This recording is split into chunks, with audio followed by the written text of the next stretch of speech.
네, 모심 6탄 3부 시작하겠습니다. 지난 시간까지 1부, 2부에 이어서 이번 시간에는 이제 본격적으로 그리스도인의 돈 문제, 네, 경제 문제, 돈 이야기를 하도록 하겠습니다. 그럴까요? 어떻게 뭐 제가 시작을 하면 되나요? 네네네. 그래서 아까 해주시죠. 지난 시간에 이제 또 이정희 목사님께서 뭐 심각한 물음을 던져 놓으셔서요. 네, 가난한 자가 복이 있다는데 그거 어떻게 해야 될지 하나 아이고 뭐 성에 안 차실지 모르겠지만 아니, 잠깐만요. 근데 마태는 또 슬그머니 또 마음이 가난한 자는 또 이러고 아마 그 당시 또 그 구절이 걸렸던 모양이겠죠? 그러겠죠? 네. 어쨌든. 네, 저도 그렇다고 봅니다. 아마 걸려서 그랬을 텐데. 일단 제가 의미하는 건, 뭐, 가난이라는 게 이렇게 강요된 가난은 불편하죠, 진짜. 불편한 건데, 이제 그 의미가 뭘까? 가난한 사람이 행복하다. 그러니까, 간단하게 얘기하자면은, 어떤 가난이라고 하는 것은 구체적인 그 역사적 현실의 문제잖아요. 현실에서 겪고 있는 가난한 사람들. 어떤 추상적인 그야말로 마음이 가난한 게 아니고 실제로 겪고 있는 가난인데 왜 가난할까요? 그러니까 가난하는 거는 현존하는 질서 안에서 못 누리는 사람들이잖아요. 한편의 사람들은 누리고 한편의 사람들은 못 누리는. 그러니까 누리는 사람들이 부자고 누리지 못하는 사람들은 상대적인 거죠. 상대적인 거죠. 상대적인 개념이에요. 그러니까 그 자체가 말하자면은 부자들은 현존하는 질서 안에서 누리는 게 많고 가난한 사람들은 누리지 못한다. 근데 하나님 나라는 현존하는 질서 자체를 부정하는 거거든요. 그러니까 그 얘기는 뭐냐면 현존하는 질서가 어떤 제 체제, 불의한 체제라 이거죠. 그러니까 불의한 체제이기 때문에 거기서 뭔가를 누린다고 하는 것은 불의한 체제에 편승해서 누리는 걸 뜻하고 거기서 누리지 못하는 건 바꿔서 얘기하면은 가난한 사람들은 그 불의에 연루되어 있지 않다. 누리지 못한다는 것을. 그러니까 이 사람들이야말로 새로운 세계의 하느님 나라의 주인공이다. 그러니까 손암동 선생님이 그런 얘기를 하신 적이 있었죠. 부자가 하늘나라에 가는 것은 낙타가 바늘기 들어가는 것과 마찬가지다. 그러니까 그 얘기는 단도직입적으로 예스냐 노냐라고 물으면은 못 간다는 얘기잖아요. 이제 그러면서 그걸 간다고 갈 수 있다고 얘기하는 거는 동그란 네모를 얘기하는 것과 같다. 그러니까 이 말의 의미가 뭘까? 마태가 고민을 했던 것처럼 아니 부자도 착한 부자도 있는데 자선도 많이 하고 의로운 일도 많이 있는데 근데 손암동 선생님의 말을 딱 들으면은 그 가능성까지도 부자가 해결할 가능성까지도 딱 잘라서 말해버렸거든요. 그러니까 동그란 네모다. 이건 불가능한 얘기다. 그 말의 의미가 뭘까? 거죠, 그 말의 의미가 뭘까? 개별적 존재로서 부자를 두고 하는 얘기가 아니라 방금 신부님 중요하게 지적하신 게 상대적이라고 얘기하셨잖아요. 그러니까 결국은 부자와 가난한 사람으로 나눠지는 현실 자체가 문제고 이 현실이 사라지는 것이 하나님 나라다. 그러니까 그런 구도에서 인식할 것 같으면은 그러니까 엄연히 부자가도 천국 갈 수 있는데 이렇게 얘기하는 것은 불의한 사회 구조는 그대로 두고 거기서 착한 부자가 있고 청부론이라는 것도 나오지만은 착한 부자가 있을 수 있다. 충분히 인정하죠. 착한 부자 있죠. 얼마든지 있지만 손암동 선생님이 그 말이 안 된다라고 했던 그 의미가 뭘까? 그거는 부자와 가난한 사람의 구분 자체가 무의미해지는 게 하나님 나라다. 없어지는 게. 어떻게 없어질 수가 있어요? 그러니까 그게 하나님 나라는 거죠. 재화와 한정된 그런 것을 한정되어 있는데 그러니까 가질 수 있는 것은 물질은 한정되어 있는데 누군가는 많이 갖고 누군가는 적게 갖게 되어 있잖아요. 똑같이 나눠 가지면 가난한 자도 없고. 그러니까 이제 그 얘기를 하려면 제가 사실은 이제 말미에 그 얘기를 하려고 딱 준비를 해놓긴 했는데요. 그럼 말미에 해주세요. 그 욕망의 충족을 위한 경제냐, 필요의 충족을 위한 경제냐, 이제 이걸로 좀 얘기를 할 수 있을 거라고 보는데요.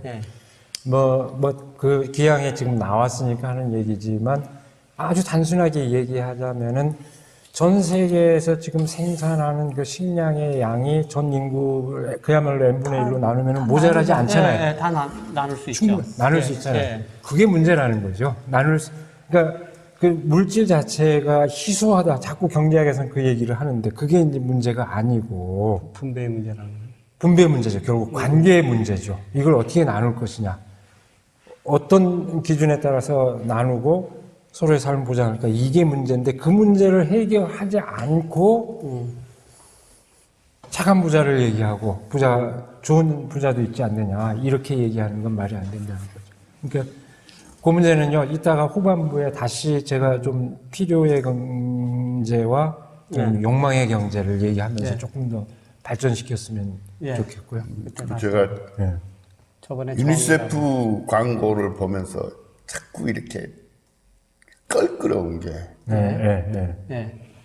세계 식량 체제를 들여다보고 뭐가 문제인지 그 인식을 바탕으로 얘기를 하는 거냐. 왜 사람의 그렇죠. 도덕적 도덕적 감정의 문제를 가지고 왜 자꾸 왜 접근을 하느냐. 너희들이 한번 유니세프가 세계 식량 시스템의 문제, 자본주의 시스템 안에서 이걸 놓고 뭔가를 발언한 적이 있느냐. 예를 들면 그러니까 한쪽에서는 남아서 바다에 쳐넣어버리고 쓰레기 처분하고 한쪽에서는 굶주리고 이런 구조, 이런 사회적 관계가 문제인 거죠. 그러니까 그거에 대해서 얘기하지 않고 그 현실을 직시하지 않고 음식물 쓰레기란 말이 아프리카에는 없다는 거예요. 그러니까. 그런 말 나온다는 것 자체가 그런 일이라고요. 그걸 주목하자 이거죠. 그러니까 그런 불공평한 현실에서 사실은 우리가 그 하나님 나라를 어떻게 살 거냐. 이제 지금 주제가 결국은 가난한 사람 복이 있다. 이 사람들은 그런 불공평한 현실에서 누리는 바가 없기 때문에 이들이 꿈꾸는 어떤 세계가 있다면 그것이 곧 하나님 나라와 동일시될 수 있는 이건 말하자면 어떤 우리가 전통적 개념으로 하면 민식론적인 특권이라고 할까 그런 그러니까 많은 걸 원하지 않잖아요. 가난한 사람들이 하루하루 일용할 양식을 누리기를 원하는데 그 일용할 양식마저 보장되지 않은 그러나 그 사람들이 일용할 양식을 누릴 수 있다면은 그건 전혀 다른 세계가 돼 있다는 걸 뜻하는 거죠. 그 일용할 양식을 누리지 못했던 사람들이, 가난한 사람들이. 그러니까 결국은 우리가 오늘 이렇게 불공평한, 불의한 이제 자본주의, 불평등한 현실에서 어떻게 하나님 나라를 추구할 거냐. 이제 곧바로 그 얘기를 들어갔으면 좋겠는데. 근데 구체적으로 예수님의 가르침에 따라서 가난한 삶을 살려고 했던 사람들은 교회가 또 뭉개버리잖아요. 실제로 탁발 수도회든 프란치스코 이쪽이든 어쨌든 천민과 가난의 삶을 살려고 하는 사람들은 수도원으로 가두고 어떨 때는 무력적으로 예를 들면 정리해버리고 사실은 그랬단 말이에요. 이게 아까 그 라두리우가 쓴 프랑스의 소위 카타리파의 중심인 몽따이유 여기는 새로운 그런 정신에 의해서 공동체를 만들어가지고 살아보려고 했던 거거든요. 농민들의 공동체인데 우리가 무력으로 진입해가지고 철저하게 파괴해버리잖아요. 교회가 못 견디는 거죠. 그러니까 어쨌든 교회가 누리고 있던 어떤 당대의 경제 시스템 안에서 나름대로의 경제적 특권이 위협받는다고 생각하는 순간 그 가만히 안 뒀거든요. 마찬가지잖아요. 토마스 뮌서의 독일농민운동에 루터도 반대의 목소리를 높였고 사실 그렇지만 그게 실질적으로 그러한 삶을 반어법적으로 얘기한다고 하면은 소위 하나님 나라가 이루어지는 어떤 땅 위에서 이루어지는 그런 세계 속에서 가난이 안고 있던 문제를 나름대로 해결하려고 했고 또 스스로 청진하려고 했고 했던 것 자체를 교회가 받아들이지 못한 그런 어둠의 역사가 있잖아요, 이게. 우리나라의 고려의 고려를 멸망시키고 이성계가 맨 먼저 했던 경제정책의 하나가 사원경제의 철폐거든요. 무지문지했죠. 절이 가지고 있는 땅이라고 하는데. 억불 정책을 썼죠. 억불 정책이 문제가 아니라, 소위 가장 그 억불의 문제가 아니라, 소위 사원이 절이 가지고 있는 막대한 절 소유의 땅들, 사원 경제를. 중세도 마찬가지잖아요. 수도원들이 어느 순간 어마어마한 땅 부자.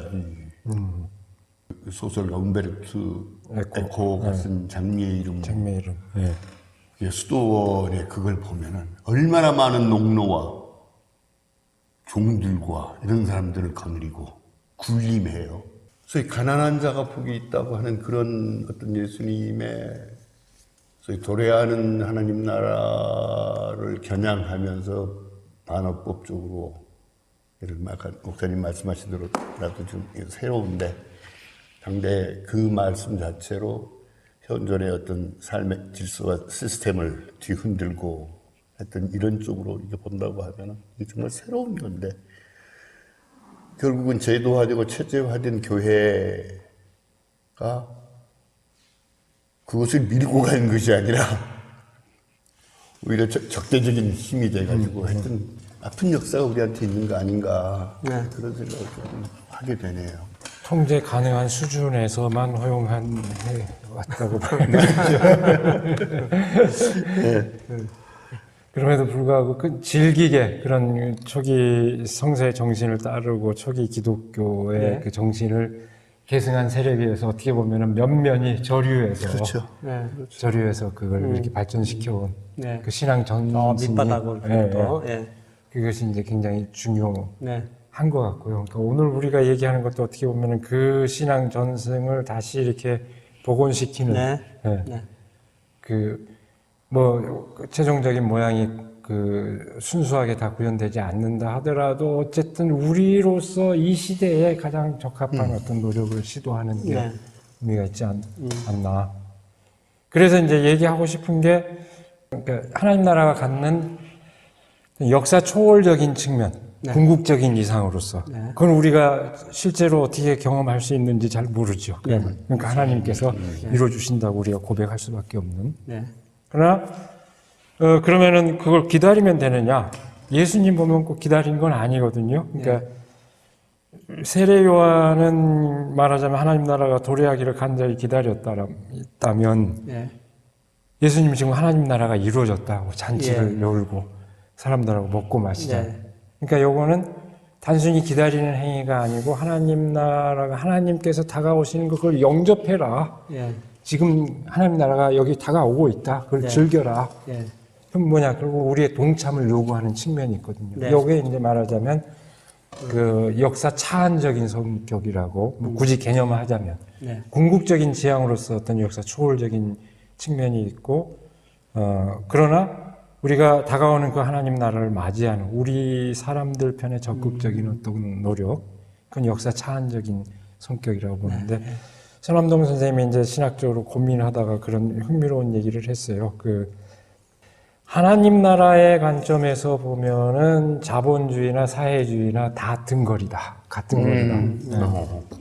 그러나 메시아 왕국의 관점에서 보면은 자본주의보다 사회주의가 더 가깝다고 얘기할 수 있다. 이렇게 재밌는 표현을 쓰셨거든요. 근데 이제 이 말이 뜻하는 바가 뭐냐? 결국은 그 하나님 나라가 갖는 그 역사 초월적인 측면과 역사 차원적인 측면이 있는데 역사 차원적인 역사 안에서 이루어지는 그러니까 우리 인간 편에서 응답 행위겠죠. 하나님의 부르심에 하나님의 이루어가신 일에 같이 동참하는 그 행위라고 볼 수 있는데 결국은 우리가 자본주의 사회 안에서 하나님 나라를 추구한다고 하는 것은 우리가 지금 진단하는 자본주의 사회의 문제를 진단하고 그걸 뛰어넘을 수 있도록 나름대로의 어떤 구체적인 노력을 하도록 요구한다. 그 하나님 나라에 대한 믿음은 이제 그 측면에서 그 얘기했던 거고요. 근데 이 자본주의가 어떤 문제가 있느냐. 예. 유명한 그 칼 폴라니. 예. 폴라니의 거대한 전환이라는 책 있잖아요. 책도 예, 거대해요. 예. 거대한데 이제 이분의 요점은 그거죠. 그 오늘의 자본주의적 시장 경제를 한마디로 사탄의 맷돌이다. 번역하겠다. 네. 악마의 맷돌. 예. 그 말이 무슨 말이냐. 그러니까 우리가 경험한 이 사회라고 하는 것은 자본주의 사회는 인류 역사상으로 보면 아주 짧은 기간에 급격한 변화된 삶의 방식일 뿐이다. 그러니까 단적인 이 얘기가 사회와 시장의 관계를 얘기할 때 인류 역사에서 어떤 사회에서도 시장은 존재해야 왔다. 경제 행위를 위한 물물 교환을 위한 상품의 교환을 위한 시장은 존재했지만 자본주의 이전의 사회는 그 시장이 사회 안에 스며들어 있었다. 그러니까 오히려 사회가 잘 굴러가도록 어떤 그 역할을 해주는 그런 요소였는데 자본주의는 어떤 사회냐? 거꾸로 시장이 사회를 완전히 지배해버렸다. 네. 사회 안에 스며들어 있는 게 아니고 시장이 사회 자체를 지배하고 사회를 파괴한다. 그래서 이제 그 단적인 예로 얘기를 하죠. 뭐 원래 시장에서 거래되는 거라는 건 재화잖아요. 상품이잖아요. 네. 그게 이제 시장에서 거래 대상이 되는 건데 네. 자본주의 사회 거기 끝이지 않다. 여기에 두 개를 더 추가했다. 인간도 거래 대상으로 삼아버렸다. 그게 이제 사실은 노동력이지만 네. 인간의 노동력이지만 이 노동력이 인간의 인격하고 분리가 안 되잖아요. 그렇죠. 네. 예. 그러니까 결국은 사실상 그 인간을 팔게 되는 영혼을 팔게 그냥 단순히 노동력을 파는 게 아니라 영혼까지 팔게 되고 사람도 상품 가치를 따지잖아요. 팔만 한지 아닌지 그렇게 그렇죠. 됐지. 예, 네. 예. 그 다음에 거래 대상으로 삼을 수 없는 자연까지도 거래 대상으로 삼았다. 자연까지. 토지의 거래. 뭐 이제 하늘도 나누잖아요. 지금 나라들. 너무 자연스럽잖아요, 그거 지금. 네, 너무 자연스럽게. 바다도 나누고. 나는 네. 국경 분쟁만 있는 줄 알았더니 그 며칠 전 신문 보니까 전라남도하고 경상남도 사이에 네. 바다가 어디가 네. 경상남도 바다냐 전라남도 바다냐 그거 분쟁도 있더라고요. 그 어업권 문제 때문에 국경 문제 딱 바다도 나누고 하늘도 나누고 그걸 또 거래 대상으로 삼고. 네. 그러니까 인간, 자연, 재화만이 아니고 전통적인 의미의 상품만이 아니고 네. 이제 막스가 얘기하는 거는 또 돈이라는 독특한 상품까지도 등장해서 이제 이에 지배했다 그런 측면을 강조하지만 어쨌든 폴라니가 얘기할 때 전통적인 의미의 시장이라고 하는 것은 재화만이 이제 거래되던 거였는데 사람, 자연까지 제거. 그래서 악마의 맷돌처럼 다 갈아버렸다 이거죠. 시장이 그 질서가 그 사회를 완전히 다시 만들어 버렸다 이거예요. 이게 정말 인간의 삶을 보장하느냐. 그러니까 이걸 극복하지 않고는 인간 삶의 미래가 보장돼 있지 않다. 그걸 얘기하는 게 이 책의 이제 요체죠. 이 방대한 책에서. 근데 흥미로운 게 이분이 이제 물론 역시 서구 전통에서의 그 통찰이기 때문에 이제 그럴 수도 있겠지만 굉장히 흥미로운 진단을 하는데요. 거기에 저항해서 사회를 보호하고 그 사회를 구성하는 인간을 보호할 수 있는 그 영감을 우리는 성서로부터 얻을 수 있다. 그 얘기를 하거든요. 그러니까 굉장히 중요하게 다뤄지는데 언뜻 보면은 우리 신학자들 입장에서 보면 그냥 성서의 메시지를 굉장히 단순화시켰다라고 할 수 있는데 오히려 제가 보기에는 그 통찰력이 더 깊다고 생각하는데 구약에서 우리가 배운 거는 인간은 죽을 수밖에 없는 죽음에 이르는 한계를 가진 존재라는 걸 우린 배웠다. 네.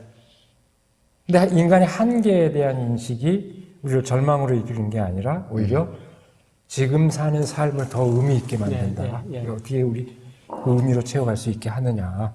그걸 우린 구약 성경에서 배운다.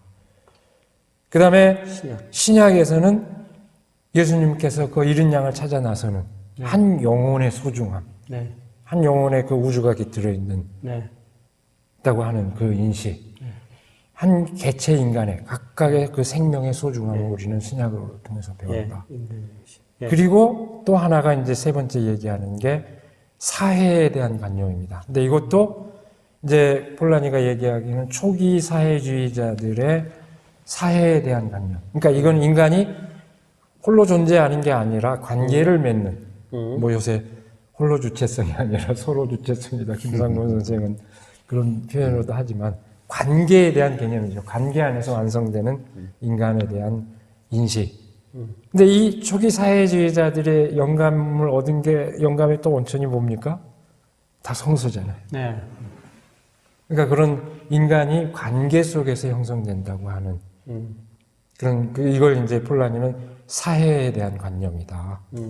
결국 이런 통찰, 이런 성서가 주는 그 영감이 오늘날 우리로 하여금 이 사탄의 맷돌에 대해서 모든 걸 다 갈아뭉개버리는 이 자본주의 질서에 저항하도록 하는 근거 역할을 할 수 있다. 네. 그렇게 전망을 해서, 야, 나는 어떤 신학자의 통찰보다도 더 그 훌륭한 통찰이다. 그렇게 생각을 하고 그 얘기를 자주 인용을 합니다. 그래서 그런 영감이 있죠. 물론 뭐 얘기를 어떻게 계속 할까요? 네. 물론 폴라니보다도 이제 앞서서 아까도 잠깐 뭐 얘기를 비쳤다 말았지만 뭐 가장 고전적인 자본주의에 대해서는 이제 가장 고전적인 사상가로서 이제 마르크스의 통찰을 우리가 빼놓을 수는 없죠. 이제 자본의 단순히 추상적으로만 이제 얘기한 게 아니고 자본이 어떻게 이제 위력을 지니고 사람의 삶을 뭉개는가. 그러니까 구체적으로 저는 마르크스 사상 체계 자체가 사실은 사유 체계 자체가 기독교적 배경을 빼놓고는 이해할 수 없다고 생각해요. 정말 우리가 얘기하는 정말로 하나님 나라 그 사유 체계, 어거스틴을 거쳐서 해결을 거쳐서 이어지는 그 체계를 떠나서는 이해할 수 없는 사유 방식이라고 보는데, 이제 물론 과학자들은 그 세계관적 측면보다도 자본주의 현실을 분석하는 경제학자들은 이제 그 점을 많이 주목합니다만, 제가 한번 인용을 하고 싶은데요. 단순히 계급투쟁에 관한 게 아니라 얼마나 자연과 인간의 조화를 이루는 창조적인 그 노동과 전인적 인간의 실현을 위해서 이제 부심을 했던가. 아주 유명한 얘기잖아요. 되게 다 아는 얘기인데 제가 하나 그냥 또 인용을 하고 싶은데요. 지금까지 모든 사회 형태에 있어서 인간은 사냥꾼이거나 어부이거나 양치기 또는 비판을 직업으로 하는 비판가였다. 또 인간은 생계수단을 잃지 않기 위해서도 그 중에 하나, 곧 사냥꾼이면 사냥꾼, 비판가이면 전문적인 비판가이어야 했다. 하지만 이제 새로운 사회로죠. 마르크스가 얘기했던 공산주의 사회라고 하는 그 사회에서는 그 어느 누구도 특수한 배타적 활동 영역을 갖지 않으며 모두가 각자 자기가 원하기만 한다면 어느 분야에서도 소양을 쌓을 수 있다. 보편적인 생산은 사회가 통제한다. 또 그렇기 때문에 나는 오늘은 이 일을, 또 내일은 저 일을 할 수 있으며 아침에는 사냥을 하고 오후에는 고기를 잡고 저녁에는 양떼를 몰고 저녁 식사 후에는 비판하는 시간을 가질 수 있다. 다시 말하면 결코 직업적인 사냥꾼, 어부, 양치기 또는 비판가가 되지 않고서도 내가 원하기만 한다면 그 모두를 다 행할 수 있다. 이게 유명한 독일 이데올로기, 도이치 이데올로기에서 나오는 유명한 얘기인데, 저는 이 구절을 볼 때마다 아멘 소리가 나와요. 인간이 바라는 가장 궁극적인 어떤. 좋은데, 우리 지금 이 사회에서는 살 수 없는 전문가가 없죠. 많이 할 수 있는데, 전문가 아니면 살 수가 없으니까. 그렇죠. 네. 그러니까 다 인간이 이렇게 분절화되어 있다 이거죠. 예, 기능 있는 것으로 되어 있고. 전인적인 자기. 맞아요. 예. 네. 이게 참 좋으네요. 이렇게 살고 싶네요. 그렇죠. 그래서 저는 이 얘기로도 충분하지만 저는 늘 얘기하죠. 하루 24시간 가운데서 예. 뭐 12시간은 그냥 휴식, 완전한. 12시간만 활동을 하면 되는데, 예. 그, 먹고 살 수 있는 노동 3시간, 예. 먹고 살기 위한 노동 3시간, 그 다음에 의미 있는 어떤 활동 예. 3시간, 봉사라든지, 예. 예. 그 다음에 자기 개발을 위한 시간 시간 3시간. 예. 그럼 9시간밖에 안 되나? 예, 제가 계산 잘못했는데 4시간씩. 예. 그러면 12시간. 이렇게 쳐진다. 그랬더니 어떤 분이 얘기하기를, 그 어떤 목사님이, 농사를 짓던 목사님이, 먹고 살기 위한 노동 하루에 3시간 너무 많아. 너무 많다고. 김상원 목사님이 옛날에 그러셨어요. 자기가 해보니까, 예. 2시간도 충분해. 예. 근데, 그 뒤에 가능하냐고 그랬더니, 뭐, 태평농법으로 하면 된다. 그 내가 대본에 놔둔 물음이. 그럼 소출이 작잖아. 하루 2끼 먹으면 충분해. 근데 저는 굉장히 중요하게 함축하는 바가 있다고 보거든요. 그래서 이제 제가 웃은 적이 있었는데, 지금 막스가 얘기한, 너무 좋은데 이걸 정말로 가능한, 너무 이상적인 거 아니냐. 불가능한 거 아니냐. 그러니까 결국은 오늘 우리가 생각하는 끊임없는 어떤 욕망 충족, 무한한 욕망을 자극하잖아요. 그리고 그 욕망을 자극하기 위해서 수없이 많은 쓸데없이 광고를 하고, 끊임없이 공급 과잉을 하고, 그러면서 삶을 파괴하고, 자연을 파괴하고, 이러는 형국인데, 정말로 무한한 욕망 충족을 위한 경제가 아니라 주기도민이 기도하는 것처럼 일용할 양식을. 필요의 충족이죠. 그러니까 원하는 대로 다 갖는 것이 아니라 필요한, 정말 삶을 위해서 필요한 그 필요의 충족을 위한 경제를 할 수 있다면, 그걸 우리가 만들 수 있다면, 경제학자들은 지금 우리 자본주의적인 경제 질서를 어떤 자연적 질서로 간주하고 싶지만, 천만의 말씀, 이 경제 시스템이라고 하는 것은 인간이 만든 하나의 경제 시스템이라고 하는 건 결국은 인간이 만든 어떤 역사적인 산물이지, 그것이 자연적인 건 아니잖아요. 그러니까 아까 역설적으로 너무나 자연스럽다고 하는 것이 사실은 인류 역사, 긴 역사에서 보면 결코 자연스러운 게 아니죠. 모든 걸 상품화하는. 그러니까 결국은 필요 충족의 경제를 우리가 지향한다면은 가능하다. 막스의 이상한. 그렇게 사는 사람도 스코트 니어링, 헬렌 니어링 그렇게 살았고. 있죠. 그렇게 살았죠. 그리고 그런 공동체들도 있고. 근데 결국은 이제 소수의 그렇게 사는 사람들, 공동체도 있지만 고귀한 삶이죠, 그분들의. 수도원도 아까 얘기하셨지만 귀한 삶인데, 결국은 그분들, 그렇게 결단할 수 있는 사람들만 한다면은, 뭐 귀한 삶이지만 일종의 괴토화된다고 할까요? 아니면 뭐 상당히 엘리트적인, 그것이 또 가능한 삶의 요건을 갖춘 사람들만 가능한, 그럴 수밖에 없는 게 이제 문제인데요. 주변에 그렇게 사는 분이 한 분이 있는데, 먼저 그걸 자발적 가난이라 하던, 어떻게 부르던 간에 그렇게 사는 분이 있는데, 보통 정신력 갖고는 안 될 것 같아요. 그러죠. 보통 사람들은 주변에, 뭐 이목이라고 해야 되나? 주변에 뭐 이런 뭐 왜 그러느냐, 뭐 이런 것부터 시작해서 뭐 많아가지고, 그거 힘들 것 같아요. 그러니까요. 안 그래서 저도 고민하는 게, 그렇게 사는 분들의 용기나 그런 것을 충분히 존중하지만, 평범한 사람들이 그걸 따라 할 수 있느냐, 거기에 대해서는 의문이거든요. 그러니까 결국은 평범한 사람들한테 그것이 가능하게 하기 위해서는 어떻게 해야 돼요? 결국은 제도적인, 전 사회적인 시스템을 바꿔 나가는 길밖에 없다. 그런 소수의 가능한 사람들만이 그런 삶을 향유하는 게 아니라 평범한 사람들, 그 사람들, 정말로 하루하루, 지금도 많잖아요. 하루하루 이제, 일용할 양식을 구하지 못하는 사람, 특히 코로나 이 시대에 실제 그런 분들이 많죠. 굉장히 실업을 한 상태고 실업의 위기를 겪은 사람들. 그런 사람들 또 다 자연스럽게 큰 용단을 내리지 않고도 일용할 양식을 걱정하지 않고 살아갈 수 있는 삶의 방식이 없느냐. 그럼 결국은 사회 제도를 바꾸고 시스템의 문제죠. 물론 이제 그게 어떻게 가능하냐. 한때는 혁명으로 가능하다고 믿었죠. 저도 그렇게 믿었던 사람 중에.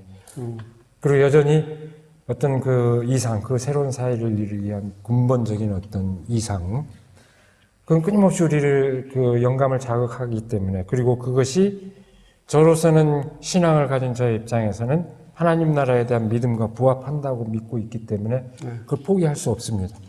그러나 결국은 단순히 어떤 혁명적인 열정, 뭐 이것만 갖고는 이제 실패한 경험들이 많기 때문에 역사적으로 섣불리 얘기할 수 없는데, 그렇다면 결국은 실현 가능한 모든 방법을 다 동원해야 하지 않을까. 그러니까 딱 예를 들면은요, 흥미로운 게 우리가 기본소득에 관해서 이것이 공감대를 얻기 위해서는 얼마나 많은 시간 동안 그 사람들이 얘기를 해야 될까.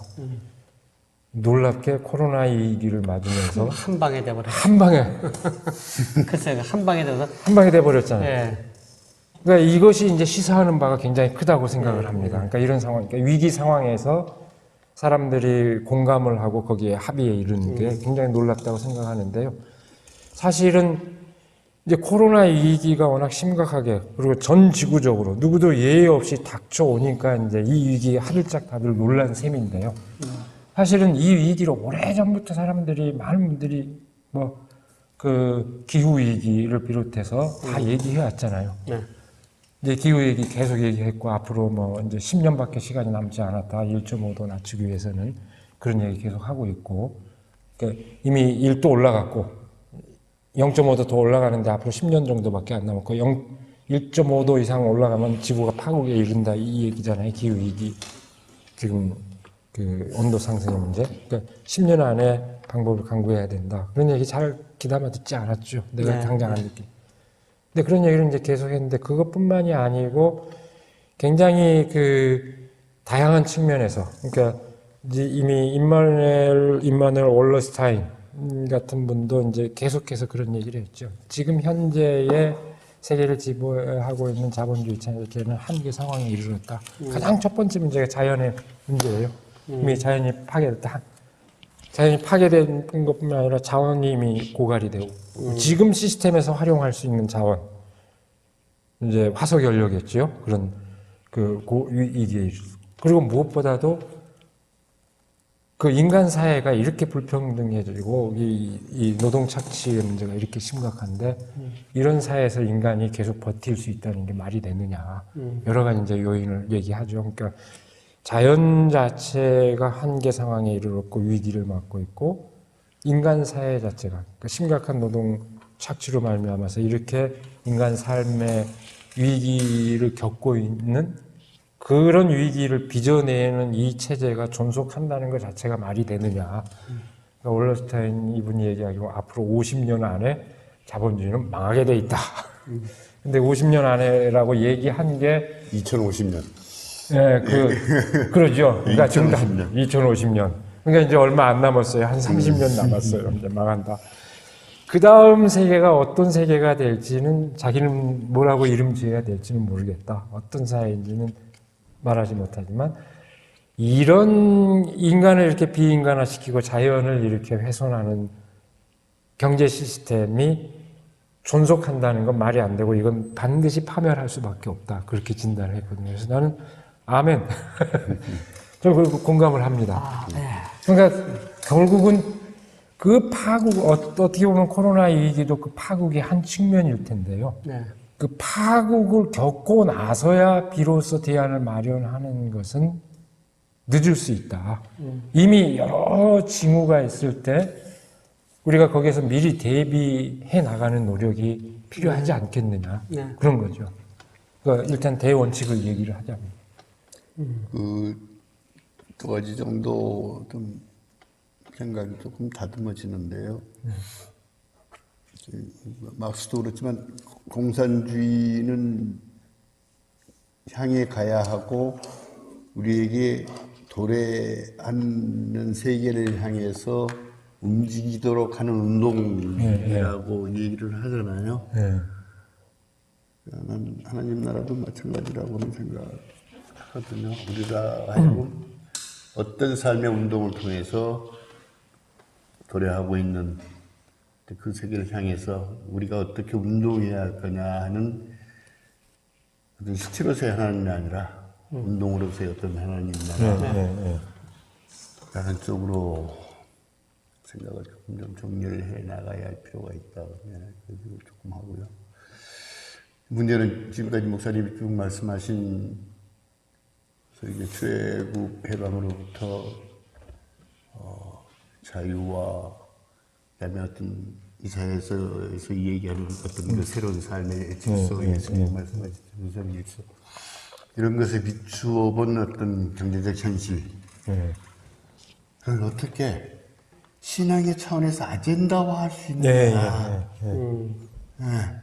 그러나 또 하나의 어떤 학설이나 교사나 신학이 아니라 어떻게 이것을 우리의 삶 속에서 그야말로 우리의 경제적인 어떤 삶의 제 국면에서 신앙의 아젠다로 어떻게 언제나 이제 그 문제인 것 같아요.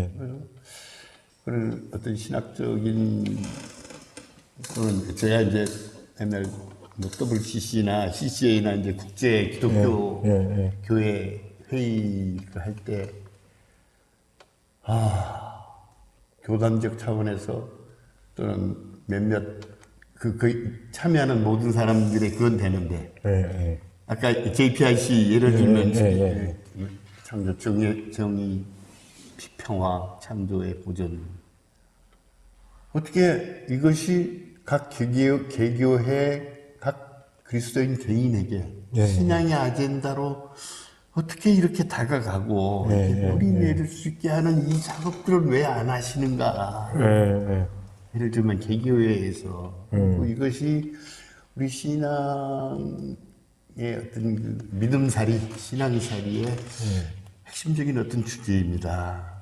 그리고 이것이 우리의 신앙의 어떤 잣대일 수도 있고 이렇게 해서 신앙으로 아젠다화할 수 있는 뭐 운동 같은 거 확산되고 어떤 그런 왜 안 돼요? 근데? 그러니까 그런 작업 이거 어떻게 해야 할 거냐? 그러니까 참 낯설거든요. 어떤 사람들은 낯설 거예요. 이게 낯설죠. 지금 왜 교회에서 저런 얘기 하는 거야? 하나님 나라와 경제 이게 뭔 소리야? 그런데 실제로 경제적 현실을 무시하는 하나님 나라 이 얘기는 불가능한가?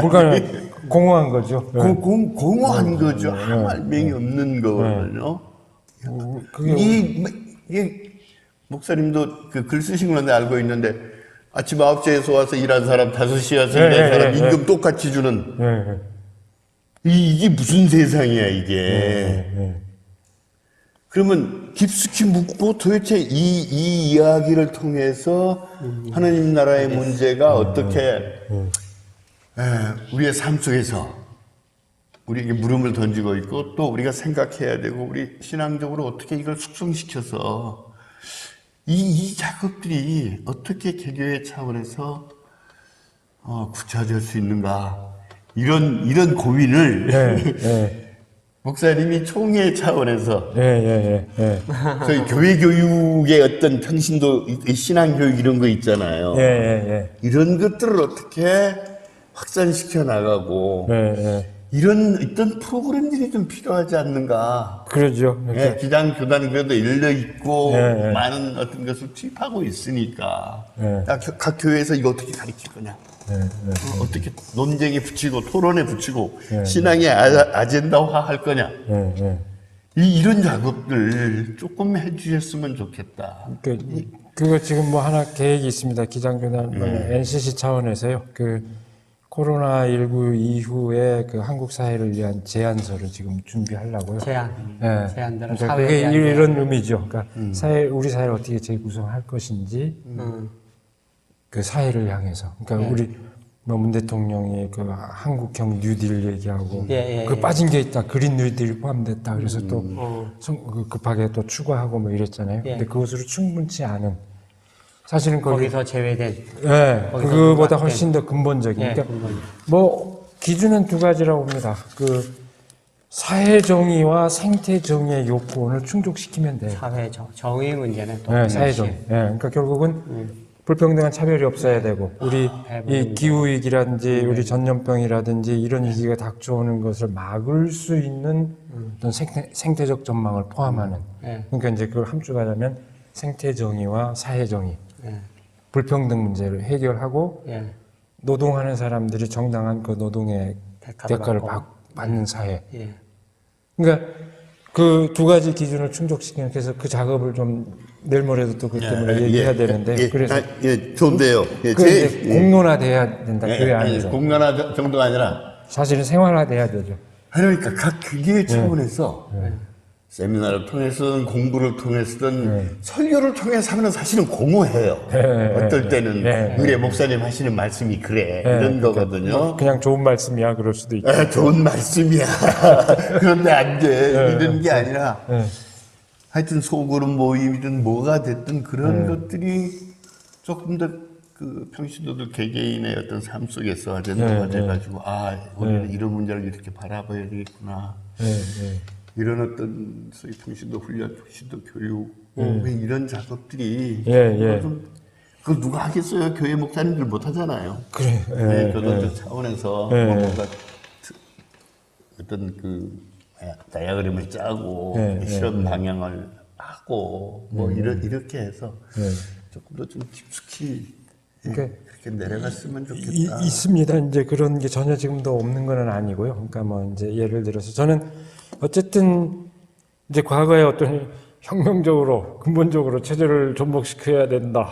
그래서 가능하다. 이랬을 때는 어떤 수밀관한 어떤 그 정강 정책 이런 게 많이 이제 그 기대를 걸었지만요. 지금은 뭐 그렇게 생각하지는 않고 가능하면 그 어떤 거라도 실행하면 된다. 그러니까 기본소득만 얘기하더라도 기본소득이 옳다고 얘기하는 논거도 굉장히 스펙트럼이 다양하거든요.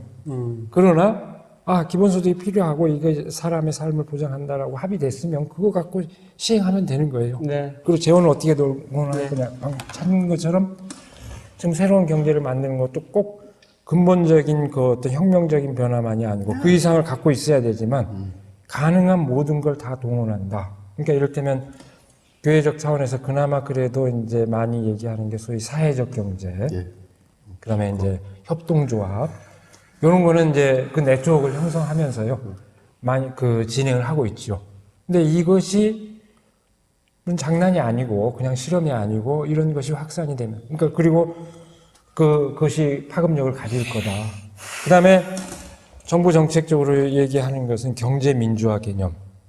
우리 피부에 와닿지 않는 문제가 아니고 경제 민주화 개념도 핵심적이거든요. 그러니까 흔히 우리 김종인 지금 위원장인가요? 그분 얘기하면 주로 이제 자본 간의 대자본과 중소자본 그 균형 이런 데 이제 초점이 맞춰져 있지만 사실은 경제 민주화의 핵심은 자본과 노동의 관계거든요. 그러니까 물론 그 대자본이 중소자본을 잠식하지 못하게 하는 그것도 경제민주화에 포함이 되죠.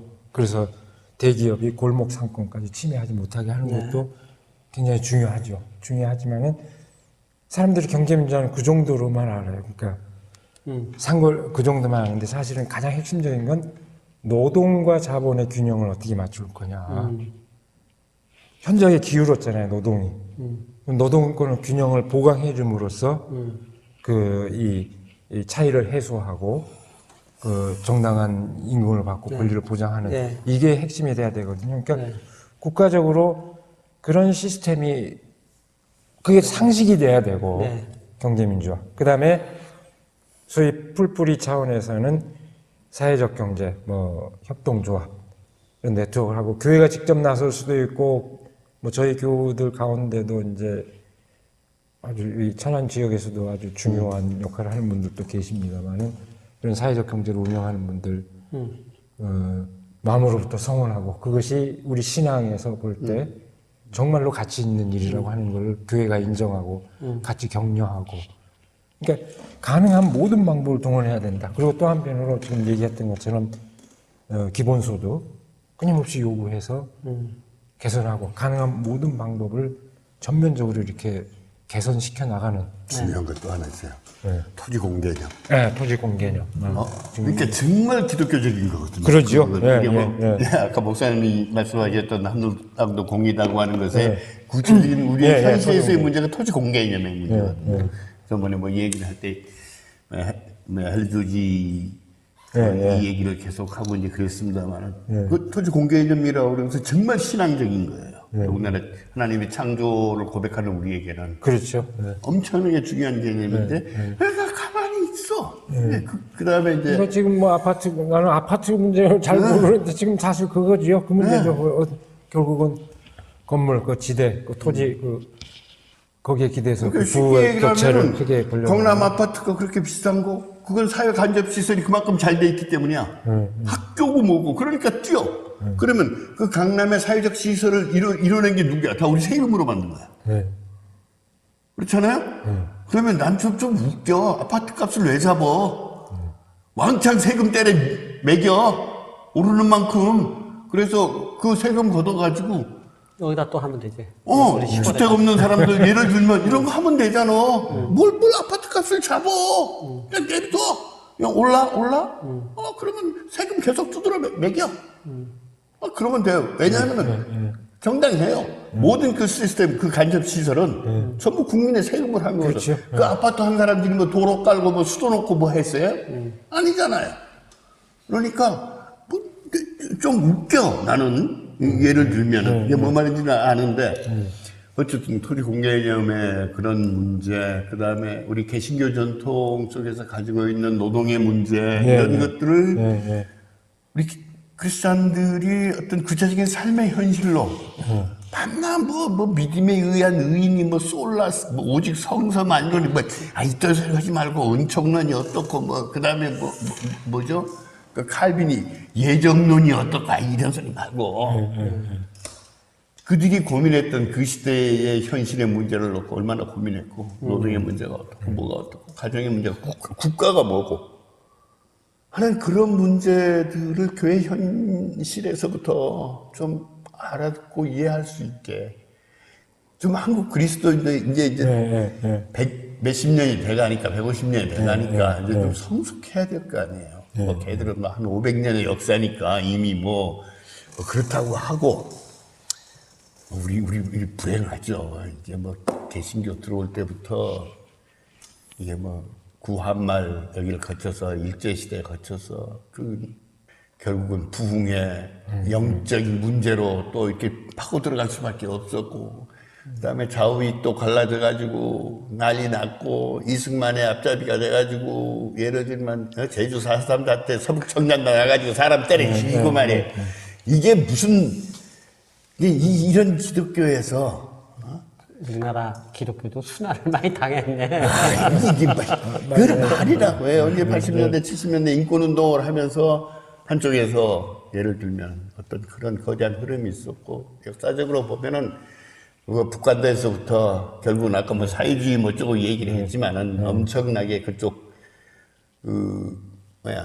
흐름을 받아가지고 뭐를 했던 이런 어떤 흐름들이 있고 그러니까 한국 기독교 역사를 가만히 이렇게 들여다보면은 이 개신교만 해도 이 100년 남아가는 역사 속에서 이게 도대체 뭐냐 이게. 이게 사회 문제, 우리 현실의 문제, 경제 문제, 저야 밤낮 요청하신 부른다는 거예요. 소리니까. 요구를 하신 거네. 이제 그럴 만한 자리에 계시고 그러니까 좀 많이. 뭐 그래서 열심히 뭐 뛴다고 지금 뛰고 있고. 현장에서 뛰고 계시니까. 오늘 그 말씀을 좀 아주 간략하게 좀 이렇게 정리 한마디로 요약. 그러니까 이제 뭐 다 마무리를. 그 마무리를 이제 해야 될 시간이 됐네요. 그러니까 어쨌든 그 방금 이정희 목사님 중요한 그 초점 얘기했는데 이 경제 문제, 정치의 문제, 우리 사회 시스템을 바꾸는 게 신앙과 별개의 문제가 아니고 바로 신앙의 문제다. 그러니까 예, 처음에 제가 이걸 뭐죠? 이 방송 처음 시작하면서 얘기가 그 하나님을 믿는 것은 결국은 단순히 어떤 대상을 믿는 믿음의 문제가 아니고 예. 그 우리가 어떻게 살 것이냐. 예. 거기에서 이제 그리고 그 신앙을 우리가 이해하는데 가장 핵심적인 예. 게 하나님 나라에 대한 믿음이다. 그렇게 얘기했는데 그런 관점에서 보면은 결국 우리가 삶의 차원에서 부딪히는 문제들은 신앙의 문제 별개의 것이 아니고 그것이 바로 신앙의 문제다. 우리는 이 땅에서 살고 있기 때문에 그러니까 결국은 말씀하신 것처럼 정치의 문제, 경제의 문제, 또 다른 어떤 그 구체적인 삶의 문제에 우리가 예민하게 반응하고 진단하고 어떤 대안을 추구하는 것은 신앙인으로서 마땅히 해야 되는 그런 과제다. 그리고 더 덧붙여서 얘기하면은 그 가능한 모든 방법을 다 동원해서 함께 협력하는 지혜가 필요하고. 그러면 뭐 다른 그건 뭐 신앙을 갖지 않는 사람도 하지 않느냐라고 이렇게 질문할지 모르겠지만 아니 그분들은 그분 나름대로의 어떤 동기를 갖고 해서 그것이 합치되면은 뭐 그걸 경합 관계라고 해서 기분 나빠할 건 없죠. 네. 우리는 우리 동기를 갖고 하는 것이고 그 일치가 되면. 근데 이제 신앙의 관점에서 굳이 얘기한다면은 그 우리가 궁극적인 어떤 하나님 나라에 대한 믿음인데 갖고 있다는 건데 이건 사실은 굉장히 무서운 얘기거든요. 하나님 나라에 대한 믿음은 무섭죠.